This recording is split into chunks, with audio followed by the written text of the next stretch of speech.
বন্ধুরা, আজ তোমাদের দেখাবো হোলির দিন আমি আমার পরিবারের সাথে কোথায় কিভাবে আনন্দ করেছিলাম, কিভাবে কাটালাম। সেটা তুমি ভিডিওটা সম্পূর্ণ দেখো এবং ভিডিওটার সাথে থাকো। ভালো লাগলে লাইক কমেন্ট করে দিও।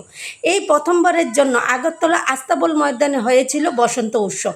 সেই বসন্ত উৎসবে নাচ করতে, রং খেলতে আমি আমার পরিবারের সঙ্গে গিয়েছিলাম। এটা হচ্ছে আমার বোন, সেখানে সবাই নাচ করছিল, আমার বোনও নাচ করছিল।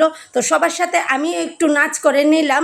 চারদিকে সবাই এই বসন্ত উৎসবটাকে খুবভাবে এনজয় করছিল, সবাই ডিজের তালে তালে নাচ করছিল।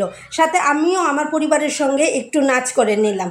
তো চারদিক দেখো কি সুন্দর করে সাজিয়েছে, সবাই রং খেলছিল, সবাই তার বন্ধু পরিবারকে নিয়ে এসেছিল, সবাই খুব আনন্দ করছিল। আমি আর আমার মেয়ে বসে বসে ওদের নাচ দেখছিলাম, সাথে একটু কোল্ড ড্রিঙ্কস খেয়ে নিলাম। তো ভীষণ গরম ছিল, ওই দিনটা খুব মজা করেছিলাম। বসন্ত হোক, সবার জীবন রঙিন। দেখা হবে নেক্সট ভিডিওতে। Tata, bye bye.